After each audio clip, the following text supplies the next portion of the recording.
Welcome to Trinity Wesleyan Church Online. We are glad to have you here today. I'm Pastor Aaron, and we know that God is speaking to you today and will continue to speak to you through His Word today.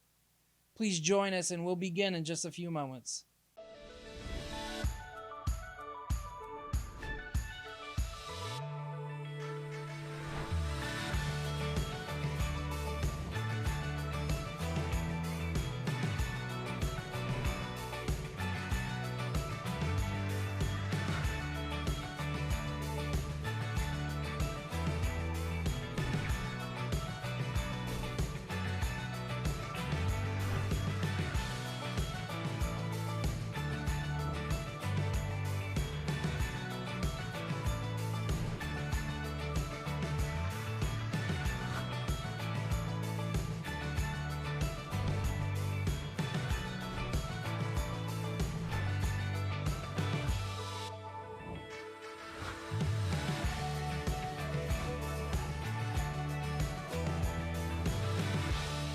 We are in a new series called House Rules, and we are talking about the rules within the church. Not like can you do this or you can't do this, but the almost the unwritten rules of what church is and how we're supposed to talk and interact with God and with His people.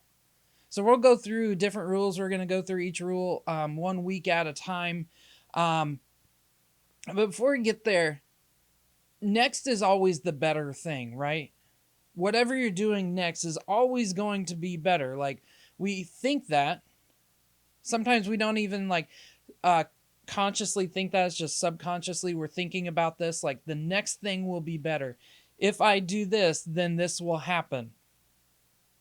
And but a lot of people will say the grass isn't always greener on the other side, but the way we live, that the next is always going to be better. We're always that next thing that's going to get me over this hump, then I'll finally be there.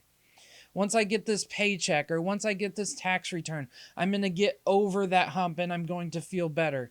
Once I get this job, once I get this promotion, once we get this house, or once we get out of this house, once our kids are in school, like we're always waiting for the next thing to happen. But the grass isn't always greener on the other side. We're going to open to 1 Kings chapter 3 is where we're going to be starting. We're going to go through a couple of these chapters in 1 Kings.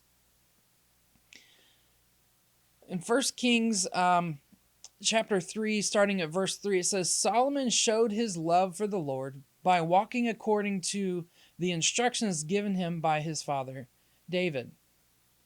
So Solomon's kingdom had just been established in chapter 2, a couple of verses before. So his kingdom had been established. His father David had passed away, and now his kingdom was established, and he was the king of Israel. But Solomon showed his love for the Lord by walking according to the instructions given to him by his dad, by King David.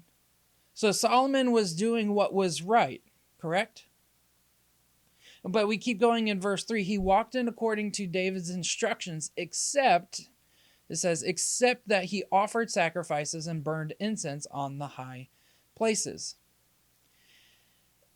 And it's not necessarily a sin that Solomon was doing. It's not that he was disobeying God. What his father would do, he would go to the tent, the meeting place, and burn the sacrifices there. And some other kings would go up on the high places and do that. So it's not necessarily something he wasn't making sacrifices to other gods or burning incense to other gods, but he wasn't disobeying God, but he was disobeying his father David. Like, he told his father David, I'm going to follow your instructions. So he lied. He said he was going to, he didn't. And so that's the except that he offered other sacrifices on the high places. That's why he followed God and did the instructions as his father told him, except that he burned and those incense and offered the sacrifices on high places. Still, God told Solomon to ask for whatever he wanted. A couple verses later, ask for whatever you want and I will give it to you. And you can read this in chapter 3, verses 5 through 14. But in general, Solomon didn't know how to lead this great nation. He's now the king. He has the lead. He has to have the answers. And so he asked God to give him wisdom and discernment to distinguish between right and wrong. So Solomon is generally doing right, and God is blessing him for it. He's generally doing the right thing, and overall would probably be regarded as one of the good kings. But we go back to verse 1 in this same chapter, chapter 3. It starts off like this. It says, Solomon made an alliance with Pharaoh, king of Egypt, and married his daughter. Solomon got married. Why this is bad? Number one, just because it's in the Bible doesn't mean that it is something that we're supposed to do. Solomon made an alliance. He got married to someone, which is not bad, but he got married to someone else that was not his wife. He was marrying other people, but Solomon made an alliance. So why this was specifically bad, that they talk about this in Scripture, that he made an alliance with the Pharaoh, the king of Egypt, and married his daughter. So the Israelites had escaped Egyptian slavery with Moses as their leader. They weren't supposed to go back to Egypt. This is 450 years between Moses and Solomon. So it had been a long time, but the kings especially weren't supposed to have dealings with Egypt. So that's bad. We're supposed to go back there. Not only did Solomon go back to Egypt, he made an alliance with the king of Egypt. So he went where he wasn't supposed to go to be and made an alliance. The king of Israel wasn't supposed to have dealings with Egypt. Remember what happened in Egypt? There was the slavery. They couldn't leave. They were worked from sun up to sundown, terrible living conditions. That's why they weren't supposed to go back. And a lot of the Hebrew people were worshiping the Egyptian gods. So don't go back there and don't make alliances with them. You're not supposed to have dealings with them. The third reason, it gets worse. So he went back to Egypt. He made an alliance with the king, and it gets worse. Solomon went back to Egypt, made an alliance, and now he married the king of Egypt's daughter. There was an alliance that was made, and now Egypt was behind enemy lines, literally sleeping with the enemy. Like in marriage, trust is built. The two become one. Jen and I sometimes will joke with each other that we don't even need to talk because we're already thinking the same thing. We could just be sitting on the couch and somebody looks at the other person and goes, Dairy Queen kind of sounds good. I was just getting ready to say that. Dairy Queen sounds amazing right now. And this is what happens in marriages when, like, we've been together 14 years. Our 10th year anniversary is coming up. My Cash App and Venmo will be at the bottom. No, I'm joking. For our 10th year anniversary vacation that we're going to take, in case you want to donate to that. But this is what happens when you become married. The two become one, not just one flesh, but one spirit. And they start thinking alike because they know each other so well. And so this is what's happening when he married the Pharaoh's daughter, the king of Egypt's daughter. 2 verses later, it says, Solomon showed his love for the Lord by walking according to the instructions given him by his father David. And what this is showing us is that the cracks are already forming. The cracks are already starting to form. Yes, God is still blessing Solomon because God is gracious. He's slow to anger. But then he tells Solomon to ask for whatever he wants. He'll give it to him. So he's given the great wisdom and discernment. And then we get to this story where that a lot of people would know, even outside of the church would know. The story of the two prostitutes, and they're arguing over whose baby this is. And Solomon says, let's cut the baby in half, and finds that the true mother finds the true mother because the true mother would rather have the baby stay alive, and the other woman would rather have the baby cut in half because that's fair. And so he finds who it is, just having good wisdom and discernment. Was he actually going to kill the baby? No, he wanted to find out who was actually the real mother. And you got to notice something here. God didn't give Solomon all knowledge. He didn't give him all knowledge, because that's a part of who God is. He is all-knowing. We are not all-knowing. He doesn't give that part to humans. And that's what Adam and Eve wanted when they were tempted in the garden. They sinned because they wanted to know everything and be like God. Solomon didn't know whose baby it was. He was not all-knowing, but he knew how to find out. There's parts that we want and we ask for, but we'll never have all of it because we're not God. I have the gift of discernment, but that doesn't mean I can discern every situation for every single person. I go up to this person.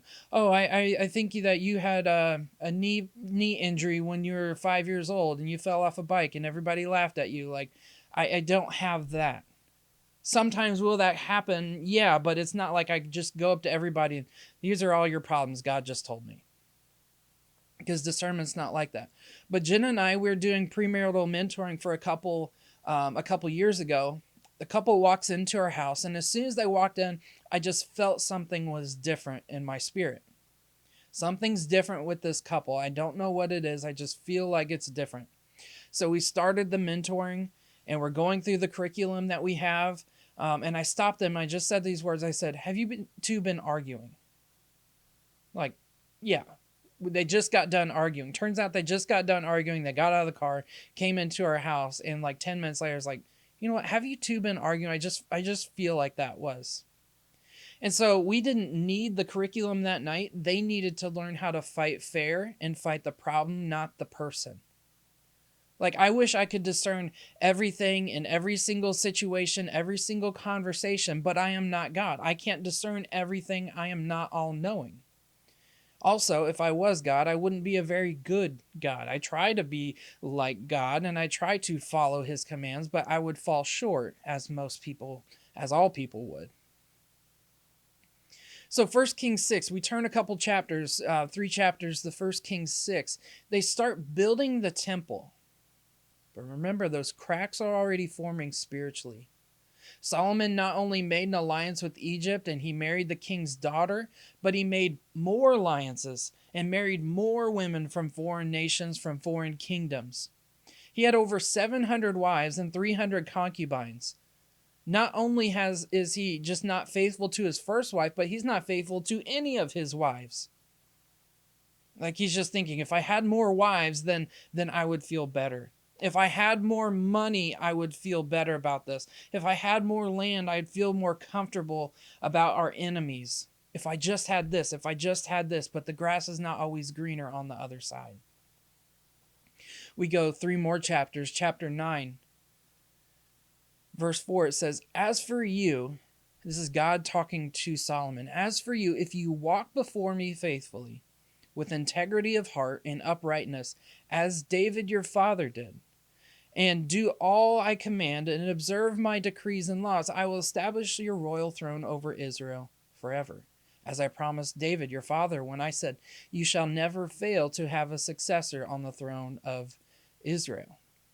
But there's a stark contrast right in the next verse. In verse 6, it says, "But if you or your descendants turn away from me and do not observe the commands and decrees I have given you and go off and serve other gods and worship them, then I will cut off Israel from the land I have given them, and I will reject this temple." They were building the temple. In chapter 6, they were building the temple. "I will reject this temple that you're building, that I've consecrated for my name. Israel will then become a byword and an object of ridicule among all peoples. This temple will become a heap of rubble. All who pass by will be appalled and will scoff and say, why has the Lord done such a thing to this land and to this temple?" People will answer, because they have forsaken the Lord their God, who brought their ancestors out of Egypt, and have embraced other gods, worshiping and serving them. That is why the Lord brought all this disaster on them. So later in chapter 9, right after this, you can see some shady business practices that Solomon has taken part of. It's not just this, but there's other parts in his, as is his reign as the king of Israel. But this one specifically, there's a guy named Hiram. and he was the king of Tyre. And this king and their nation supplied all the cedar, all the juniper, all the gold that was needed for God's temple. And so in exchange, Solomon gave him 20 cities in return for the supplies. Hiram called these cities Kabul, which means good for nothing. He called these cities Kabul, which means good for nothing. This is shady business practices that this country had given him all these things that he needed to build this temple. And Solomon gave him the worst cities. There's not even a point in you giving these to him. We keep going, and Solomon was given forced labor as a gift from the king of Egypt, a different king. Remember, we're back to Egypt. This king burned a whole city as a wedding gift for Solomon. If somebody came to me and Jen at our wedding, you're like, hey, I just burned down the city next to us. There was a city next to us called Gas City. I just burned down Gas City. Congratulations. I'd be like, you're weird. You need to be locked up in an insane asylum. But this king burned a city as a wedding gift for Solomon and his daughter. So then Solomon rebuilt that city for himself, and he used it to show other people his power, to show his wealth. He put his name on it. He was forgetting who he was following. In this city that he had, it was Gezer, it had great connections to Egypt and their commercial routes. Again, he's forming alliances with Egypt. This alliance is coming back to bite him in the rear. And he used the other people that were around, the other places that had been not totally conquered, that the Israelites were supposed to have wiped out, and he used those people as forced labor. He used them as slaves for his projects, for his palace, for the temple, for all these things. He used these people to do his hard work. So then we go to another chapter down, in chapter 10. The queen of Sheba had heard of Solomon's great wealth, and she came to test him and see what kind of wealth people are talking about. So she gets there and she saw this amazing wealth, and she had heard about this wisdom from Solomon, and gave him 120 talents of gold. 120 talents is about 4,500 pounds of gold. This would be over 4 cubic feet of gold, solid gold, 4 cubic feet of gold. So on our day, what that would cost us for 4 solid cubic feet of gold would be around $104 million the Queen of Sheba gave King Solomon. Plus, she gave him tons of spices. Plus, precious stones, could be diamonds or rubies, emeralds, marble, granite, whatever it is, these precious stones. So this is a large donation in quotes. She's giving this to the king. But in chapter 10, verse 13, it says, King Solomon gave the Queen of Sheba all she desired and asked for, besides what he had given her out of his royal bounty. So not just what she wanted, but more than what she wanted. He had the upper hand when she came in. He had more wealth. He had more power. Other people around, like when the queen came in and saw this, like she was astonished, and she lived a lavish life, and she was astonished by his wealth. He had the upper hand. He had more wisdom, but he wanted more, but ended up, he lost more by giving her whatever she wanted plus more. He kept taking and forming alliances with people that shouldn't have happened. So we talk about the grass isn't always greener on the other side. The grass is not always greener on the other side. We know that. We know that. We can even think about that. And a lot of times we don't even, we say that it's not always greener, like it could be better where we're at, but we always want that next thing. You say like, oh, I could use some more money right now. You know what money brings you? More money, more problems, more stress. Most people, when they get more money, they spend more money and their problems get bigger. Their problems become more expensive. Like, you can assume that most people that are driving expensive vehicles and they have these large, lavish houses, that they're also living paycheck to paycheck. Their paycheck to paycheck is bigger than what we get or what other people might get, but they're likely living paycheck to paycheck as well. Over 80% of our population is living paycheck to paycheck. You have more money, you have more problems.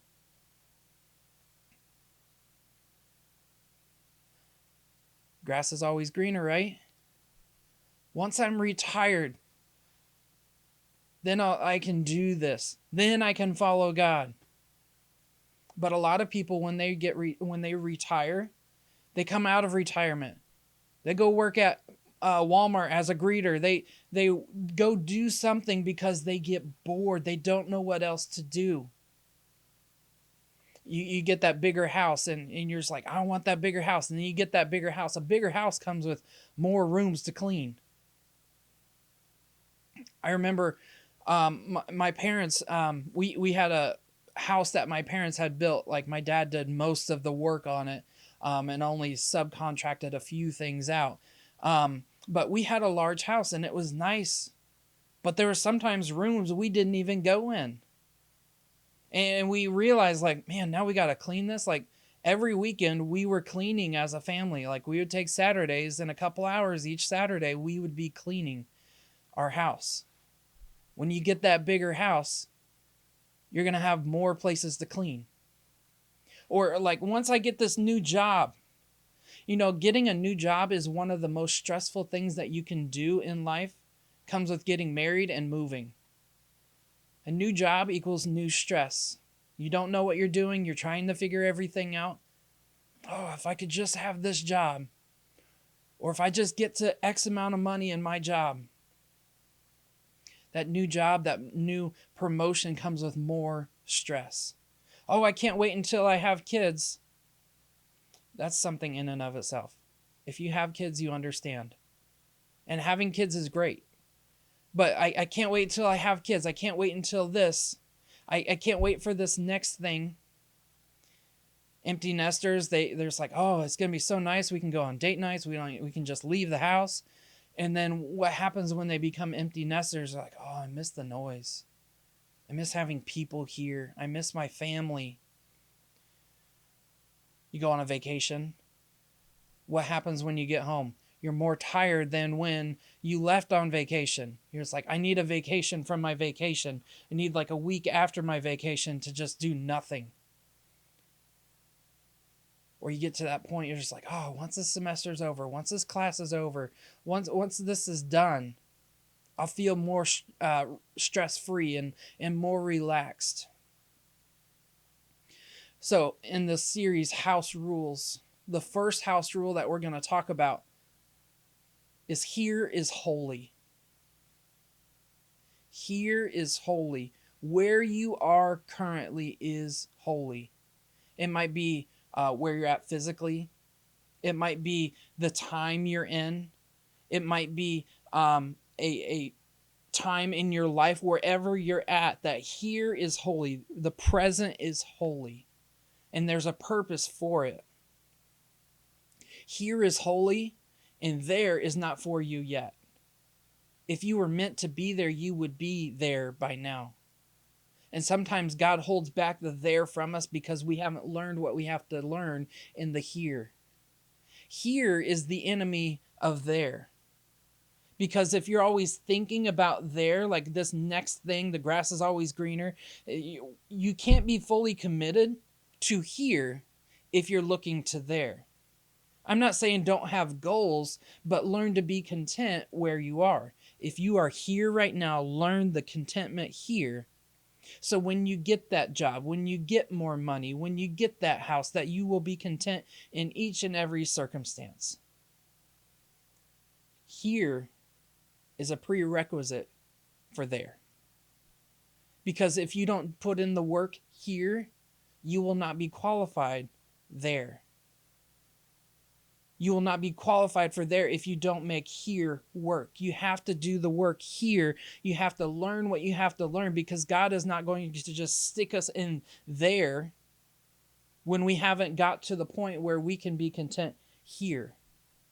God needs us to learn what he needs to teach us, because there's a lot of times where I can't wait for this. I want this to happen. And I look back on my life and I said, if I was there when I wanted to be there, I would have screwed up there. I would have screwed up that next point. I would have messed up because I didn't learn what I wanted to learn. But God was keeping me in the here season so that I could, when I get to the there, I'll be more successful. I'll be better grounded. I will be following God deeper. Because what you sacrifice to gain there will cause you to lose out on what is here. What you sacrifice, what Solomon sacrificed. If I just had more money, if I had this wife from this foreign country, if I had this alliance with this country, I would feel better. But he sacrificed so many things because he wanted to be there before he was ready to be there. What you sacrifice to gain will cause you to lose out on what is here. And you won't get there because you lost what you needed here. When you sacrifice in the here, you lose in the there. The there, when you get there, it's not as much. You look back and you're like, what? I guess I'll just look to the next thing. So we flip to another book, James, in the New Testament. James 1:1 begins like this. He says, "To the 12 tribes scattered among the nations, greetings." Sounds a lot better than what we're talking about. But Solomon had a hand in these 12 tribes being scattered, even though that was 1,000 years between Solomon and this event of these tribes being scattered. Solomon disobeyed God, and there were 2 tribes that were removed from the 12 tribes. So the 2 tribes, Judah and Benjamin, were separated out, and the 10 tribes, they formed the northern kingdom.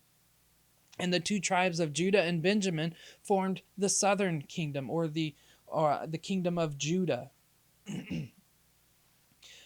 But God had already told Solomon that this would happen. God promised Solomon he would cut them off from his blessing if he stopped following him. To the 12 tribes scattered among the nations, Solomon had a hand in this. The cracks were forming, and it keeps going throughout all of history. James keeps going in verse 2.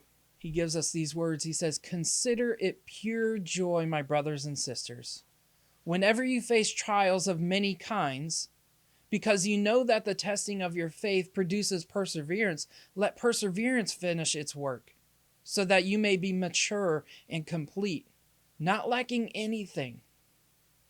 Consider it pure joy to have trials. That sounds dumb.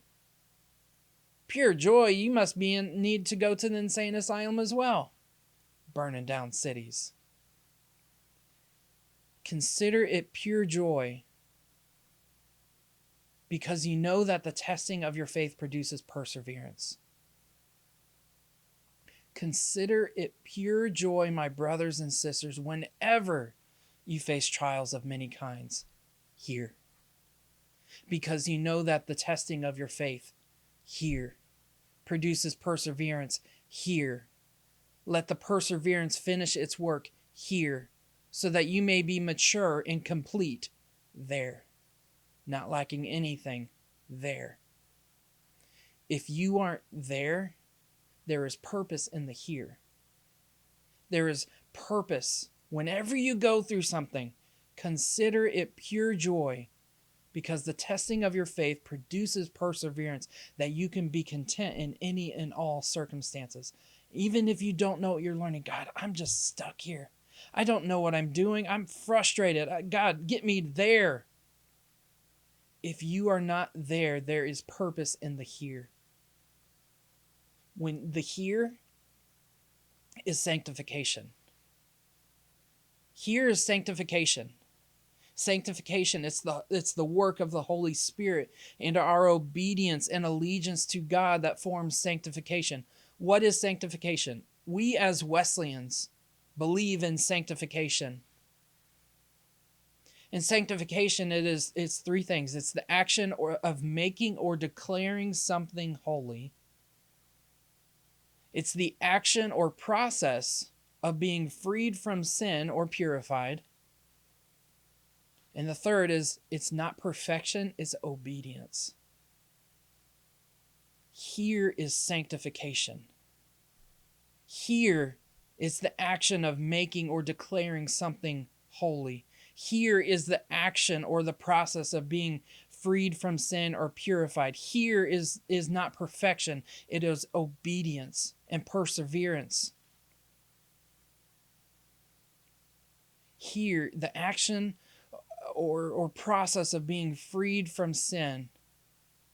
Because if we still have the sin that we are struggling with in the here, and we take that sin with us to the there, that's going to be the thing that causes you to fall. Oh, I struggled with gossip and this, and you get to there, it's going to be your demise. Or I struggle with spending too much money, and you get there and you're like, I'm here. And you look back and it's like, it was for nothing. I lost everything because I was focused on the wrong things. If you take the sins, if you take what you are struggling with you to the there, it is going to cause your downfall. People say the grass isn't always greener on the other side. And I was thinking about this, and I thought of this song. Don't laugh at me. I was listening to the song. It's called "As Long as You Love Me" by Justin Bieber, and there's a rap in the bridge, and the rapper he goes, "The grass is green where you water it."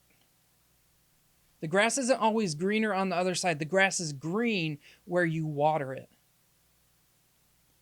because whatever you water in the here is what is going to become there. I had a friend, his name is Justin, one of our good friends when we lived in Sturgis. He was an assistant manager at this place called Campbell Supply, basically a Ace Hardware for ranchers. And they had a lot of hardware stuff as well too, but it was more like a rancher type place. So he worked at Campbell Supply as the assistant manager, and the store manager was moving on to something else. And so they asked him to be the store manager. And he called me and he said, I don't know if I can do it. And I told him, I said, your training has brought you to this point. You are trusted by corporate to do this if they're asking you. Your employees trust you if they are agreeing that you should be the store manager. And he was afraid of taking this position because he didn't want to mess up. And I told him, I said, when you build a taller building, you don't dig wider. You don't make a wider foundation. You dig the foundation deeper. Because whatever your foundation is, everything hinges on that foundation. You can have a great building, but if there's no foundation, it's going to topple over. And I told him, I said, if you have God as the foundation, not just the foundation, but as the deepest part of you, you will not fall. The Burj Khalifa, it's the tallest building in the world at over 2,700 feet, 2,722 feet tall. But it seems counterintuitive, but to hold the weight of the building, they had to dig 164 feet down to put the pilings in the sand before they could build this huge building. It's like, no, we want to build higher. Not down, we want to go higher. But to build higher, you have to dig deeper. It's about the structure underneath. In Solomon's life, he had a foundation of God, but it wasn't very deep. Like the cracks were already forming because he's forming alliances with those other than God. He was wise, but he put his allegiance to others higher than his allegiance to God. So today in house rules, understanding that here is holy, I want you to think right now, what would you put in that place of there? If I just had fill in the blank, I could do X. If I just had more money, I would be able to tithe. If I just had more time, I would go evangelize. If I had more of this, fill in the blank. If I had more years to live, I would forgive other people. That's the there. But today is about embracing the place where you are. Embracing maybe where you live. Could be the physical location. It could be the place in time that you are. It could be the place in life, like, oh, if I was older, I could do this. If I was younger, I could do this.